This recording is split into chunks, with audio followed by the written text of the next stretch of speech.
In late June, 70 researchers and farmers took part in a WA Livestock Research Council by invitation study tour to the UWA Research Farm in West Pingelly. On site, they were treated to a broad range of presentations that provided an insight into the extent of projects underway and the degree of collaboration between WA's livestock research community. The CSIRO are leading the space in design and management of shrubs, and Hayley Norman from CSIRO talks to us about shrub design to improve reproductive performance of sheep.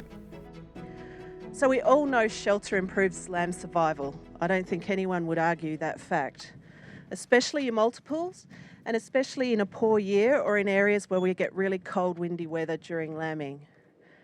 Dave Masters, who's here, has just led a review of the literature with our team, and he found 15 to 23% improvement in lamb survival where shelter has been provided. That was across 8 studies in Australia. Pretty much all of those studies, I think bar one, the ewes had no choice but to use the shelter. They were put in a smallish paddock with lots and lots of shelter and compared to ewes lambing in open paddocks.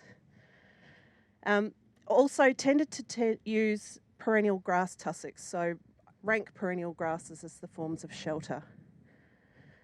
So we asked why producers here aren't using shelter more when we know it works and it's going to provide a benefit, particularly for your twin-bearing ewes.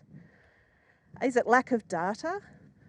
Is it that we don't need shelter in many parts of Western Australia? Why aren't we doing it? Is it that we can't fit shelter into our farming system and it doesn't make economic sense? So this experiment funded by MLA, which is related to the work that we heard from Shane and Serena, is looking at the use of edible shelter for twin-bearing ewes. And we've decided to use shrubs for a range of reasons. Firstly, they're native shrubs. They're very well adapted to our climate and they do really well with low rainfall. This is Anamika saltbush, which has been selected for higher nutritional value than other saltbush species. And this other guy here is Rhagodia precii. And it's a first cousin to saltbush, very closely related. And once we're finished, I'd love you to have a taste of both of those shrubs because this one is really palatable to sheep. They love eating it. That one, not so much. And if you dare to taste it, you'll know why. Okay, so what we're doing here is we've got 35 hectares. We've put in 18 hectares in square blocks of various forms of shelter. And we're going to let the ewes graze this in 3 plots, and the ewes will have a choice as to whether or not they use shelter or they choose not to use shelter. And they'll have all of that equipment that Serena showed us earlier when they're in here, and we'll see where they choose to lamb relative to the prevailing environmental conditions. Each of the 18 plots will have its own weather station. They won't be fenced off, so the ewes will have free movement while they're lambing. And we have various treatments that we're comparing. So the first one here is alternative rows of Rhagodia and saltbush, so a highly palatable and a highly unpalatable shrub. We've also got plots that are just Rhagodia and just saltbush. So the first thing we want to know is, will they choose to use shelter if it tastes better and they can get some nutritional value from it? The downside of that is when these plants are grazed, the shelter value drops off really, really quickly. So we're better off planting unpalatable shelter and knowing that we're going to have a lot of shelter, or a palatable shelter that might bring the animals in, but we run the risk that they're going to eat it out pretty quickly. So what we do know from the literature is 80% permeability is about the optimum for shelter. If it's solid shelter, the wind comes in, over the top, creates a vortex, and you lose your shelter value really quickly. At about 80% permeability, you get the ultimate shelter value for those stock. The next question is, how can we manage these plants in order to optimise that shelter value at that time of the year? So that's this plot. This experiment's been replicated in South Tamman, and this was planted last year in August. So the shrubs are about 10 months old. Now, just to dispel the fact, saltbush doesn't need salt to survive. There's not a lot of salt in the soil here. You can see from this lovely UWA capeweed erodium pasture. It's not particularly salty. Sorry, Tim. So they're growing quite happily in this area. We have had some interesting things. Often you do research and you know that you're at a research station that's going to be seen by a lot of people. You put your heart and soul into it. What we've discovered is Rhagodia is not very fond of particularly acid soils. So we have seen some losses of shrubs in parts of these paddocks over there. So what we've got here also is we've got plants that are planted perpendicular to the killing winds. So we did a lot of work to try and figure out where the nastiest winds come from during the time of lambing, and they come from over there. So these shrubs are planted against it with a 10-metre interrow. We've also got shrubs that are planted perpendicular to the prevailing wind, so probably don't give a good shelter value during the nasty times. And we've also got shrubs that are planted in more of a commercial format where the shrubs are a little bit further apart and the rows are much further apart. So we're comparing those treatments. We've also got areas where we can put in novel forages. Sula is one we're a bit interested in, and we can compare where the ewes go and whether they choose to use those as well. Okay, team, what have I forgotten to say? These shrubs will get to about 1.5 metres or 2 metres. So that's about there. So if you get about 15 times the height of the shrub in terms of shelter value behind it. Economics. Why? I know you're trying to stop the prevailing winds. Why wouldn't you have planted over on that rock heap over near the fence?